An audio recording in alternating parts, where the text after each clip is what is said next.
nodes numbered from 0 to n minus 1, and you are given an edge list representing there's an edge from u to v, directed edge. From 1 to 3 I have a directed edge. Then it says simply you have to give me this output. This output says for any node, as you can see, 0 1 2 3 4 and 5. For node 5, what all ancestors are there? Give me sorted list of those ancestors. So for node 5, for me the ancestors are 3, 0 and 1. Again, ancestors are parent, which can be grandparents, grandparents, any parent of mine in any, like any order of mine in any parent is my ancestor. So for node 5, ancestors are 0 1 and 3. So they should be there, but in the sorted order. Now, obviously, it makes sense that one way to go about this is for a node 1, I will go on and do a simple DFS traversal. With this simple DFS traversal, I will reach down to 3 and I will say, bro, as I was the node, I came on to you as a child, like you are a child, 3 is now a child. So for sure, 1 will be the ancestor of 3. Same way, if 1 came down up to this point, so 1 is the ancestor of 3. Okay, 1 is done. Same way, I will start from a node 0. I will simply keep on going downwards. So 0, again, 0 is also ancestor of 3. Again, come down. 5, okay, 0 is also ancestor of 5. Again, come down here also. So 0 ancestor of 6 also. Again, come down here also. 0 ancestor of 4 also. Again, come down here also. 0 ancestor of 6 also. Again, okay, no, I cannot go anywhere. Now 0 is again done. Next node can be 3 also. 3, if it goes down, he can just go down. 3 is ancestor of 5. 3 is ancestor of 6. Okay, 3 is done. So you can easily see that I am maintaining the ancestors of every node, which means when any node starts its DFS traversal, it simply keeps on going down to all the edges wherever he can, and ultimately keep on pushing the new, basically it keep on pushing himself inside this list which I'm maintaining. Now it feels like, okay, for every node I'm roughly going and can go to all the edges. So the complexity is O of my n, which means I have n nodes. For every node I'm going on to all the edges roughly, because it's a simple DFS, it can go to all the edges in worst case. O of n into e. But you also have to maintain the sorted set. So this should be sorted and it should have unique elements. As you can see, 0 0 came in twice here, but the answer for 6 is having only 1 0. So it should be a sorted and a set. In that case, I can maintain for this 3, I can maintain a sorted set, which means I can maintain a set which will keep on pushing all the parents coming to that node. So which will incur complexity of log n, because in worst case my set size can grow to n, because I can have at max n parents in worst case. So this seems a complexity. Okay, this is one way to solve it.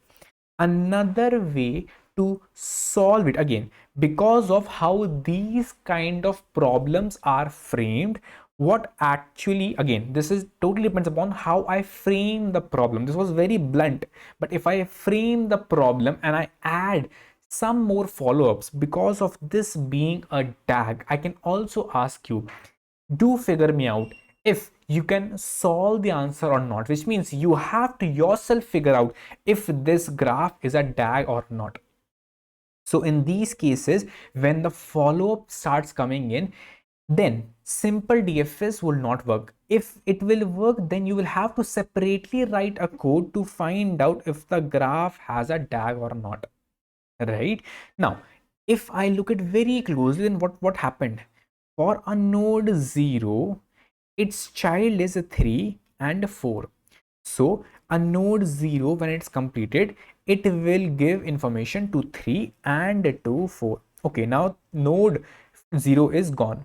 Okay, then for 3 to be completed, I still have to go and start from 1. Okay, when 1 is gone, okay, I will simply push in 1. So you see, I'm only pushing in the nodes to my children, I'm not going on to all the edges again and again. No, I'm not going on to all the edges again and again. Okay, so this is, which is one, these edges are done. Now when these edges are done, what's next? For sure, I am at a node 3. And again, these edges are done. So node 3 has this ancestors for him, and node 3 is also parent of someone. So node 3 will give the information. He will say, bro, he will say to 5, bro, you take my ancestors, which is 0 and 1, and you take me also, because now I am your parent also. So for node 5, his collection will be ancestors of 3 and 3 himself. Again, make sure I did not combine a 3 in this list of 0, 1, because for 3 the answer is only, the ancestor of 3 is only 0 and 1. For 3, 3 is not the ancestor. So when 3 will pass the information, he will pass his ancestors and himself.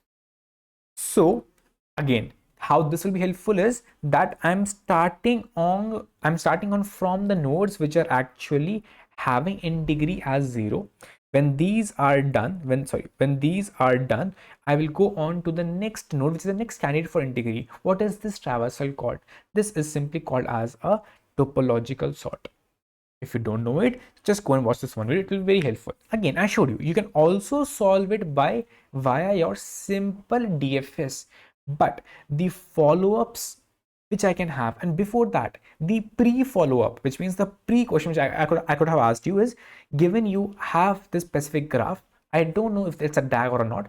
Find out. With topological sort itself, you can find out if it's a DAG or not.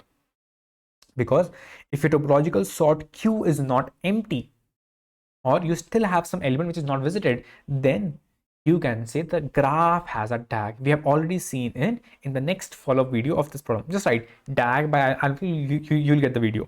I'll paste also the link in the description below. Now, even if it's a DAG, then still it could be simply a problem of dependency, that you will have to find out the dependency. So basically it's kind of referring and giving me a direction of dependency graph, which is ultimately also points me to a DAG. But also you can solve it by a simple DFS also, and topological sort can also be solved by DFS. That's one thing. Now again, for practice, you can solve this problem for topological sort. Now coming on back, we know that we have to do simply one thing. We have to pass in again. For example, if we go and backtrack, for node 0, the ancestors of a 0. So node 0 passed an empty vector and 0. Empty vector and 0. For node 1, it passed an empty vector and 1. So this is how you will roughly go about it. And roughly it seems like for every of the node, he will pass an empty entire set and himself. And then I am roughly visiting all the edges. So that seems like roughly it will be O of E as the complexity. But you're also keeping track of all the nodes. For a specific vector, for a specific node, you have to maintain all the nodes also. So roughly I can see it will incur me complexity of O of N extra. Let's see the worst case. What will happen? What happened right now? What happened right now is you went on, started from a node 0. What you will push on to your child is, for node 0 ancestors are nothing. So you will push on to your child is empty vector and node 0. For 1, you will push on empty vector and a node 0. For 2, you will push on empty vector and a node 0. For you will push on 4, empty vector and a node 0. So you will see node 0, it said, I will, because of these edges, he will go and say to its children empty vector, which means nodes 0's ancestor and node 0 himself. Node 0 ancestor and node 0 himself. Same way to all the nodes. Okay, these are now done. These are not done. Node 0 is done. The answer for node 0 is empty. Now, next candidate is node 1. Because now he has no ancestors left. For node 1, the answer has already been computed, which is 0.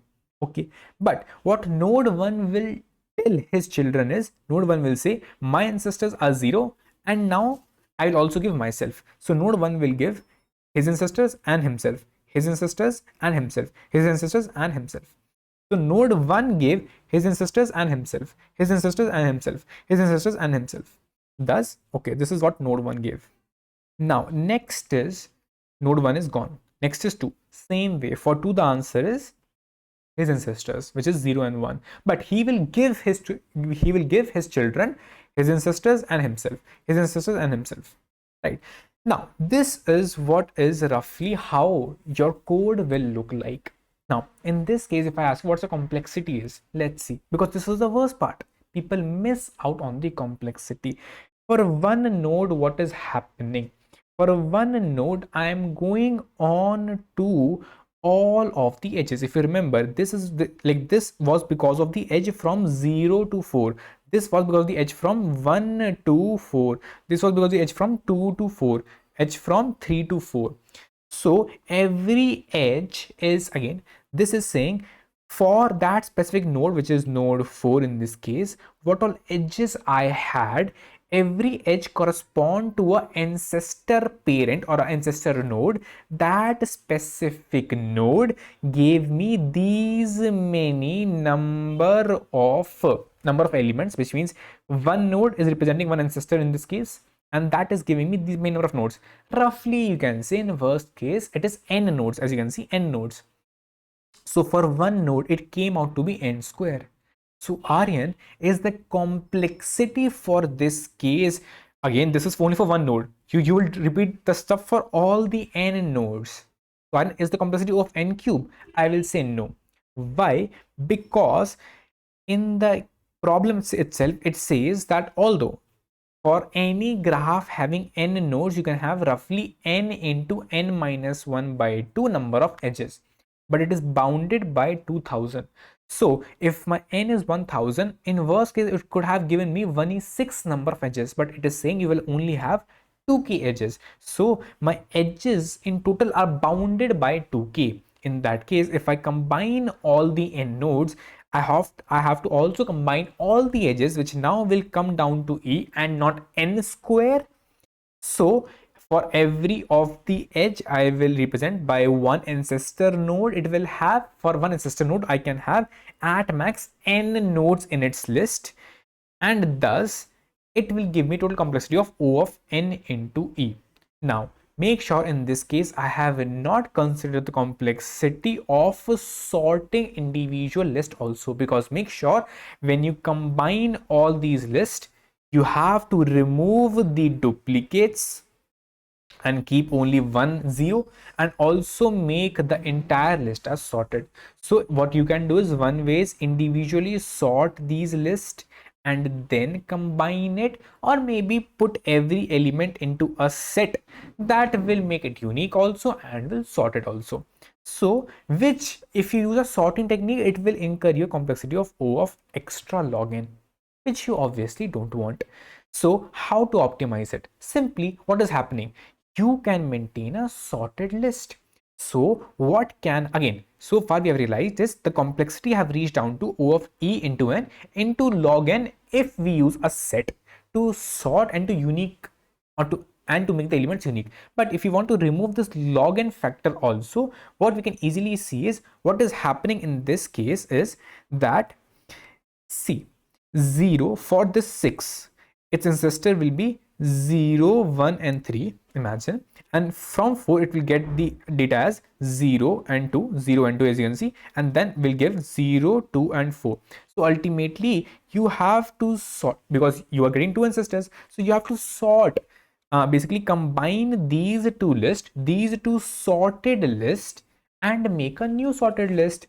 So at every point I will maintain a sorted list. So what I'm doing is I'm combining two sorted lists. I'm combining 0, 1 and 3 and 0, 2 and 4. So I will simply, it's a simple two-point technique in which you combine two sorted lists. If both are same, just put it once and put both of them I and j here. Again, as you can see, one is less, so I will just put it like this. Then I'll move my j, then sorry, I will move my I because my 1 is less. Then I will put my 2, and then I will move my j, then I'll put my 3, then I'll move my I, then I will put my 4, and I'll put my j, and both have ended. So this is my sorted list. Cool. So this is how I have achieved my sorted list by combining these two lists. Cool. That is what you will do. Simple two-point technique just to merge two sorted list. Now, the same technique you could have also used if you would have done via the DFS technique also, because in a DFS, you had some list in which you have to insert one element at its sorted location. It is simply saying, I have one list, I have to put in one element in its location. Again, I can convert one element to one vector, and I can simply apply the same formula of converting to sorted list. Coming back to code, it's a bit big, but you can write multiple variations. If I would have written the same code via a DFS, it could have been smaller, but then I will have to write a separate DAG identifier for that code separately. But because I have used topological sort, even if the graph would not have been a DAG, with this simple code, I would be able to figure out that do I have a cycle or not. How I would be able to figure out? If I would have simply keep track of number of visited nodes, that in this case I can say as soon as I get any element from the queue, I will mark it as visited. And ultimately in the very end, which means when my queue becomes empty, in the end, if the number of visited nodes it is not equal to n, then I am saying I have not visited all the nodes of my graph. And why is that the case? It is the case because topological sort visit a node only when its in degree becomes 0. Only when its in degree becomes a 0. Only then my topological sort will visit some specific node. So in this case, in degree of this node is 0, so he will visit the node. As he will visit the node, he will make sure the in degree of his child will be reduced by 1. But in this case, none of the in degrees became a 0, so none of the elements will be able to go inside my queue, and thus none of the elements will be able to get visited, and thus I can say if I was not able to visit all the elements, which means if the visited count is not equals to n, which means I have a tag in the graph, and thus I just need only one variable for to find a tag or not by using a topological sort. That's the reason it is much beneficial if you have follow-ups. If not, then simply use a DFS. Now, coming on that, firstly, we will have to keep track of degree, which means in degree, and I will make a graph also. I will go on to all the nodes, which means all the edges. U to V is an edge. For sure, the U to V is an edge. So V, the in degree of V will increase. I will push the node from U, there's a node to V. Then I will have to make sure in the very beginning I should push on all the elements having in degree as 0. So I'll iterate on all the nodes. Any node having in degree of 0, I will push that specific node into my queue. That is the case. If that is the case, I have pushed on all the nodes having in degree of 0. Now I am very good to start off my topological sort. I will go and check again. It's a simple BFS traversal. Now I will simply go and check that grab the front of the node.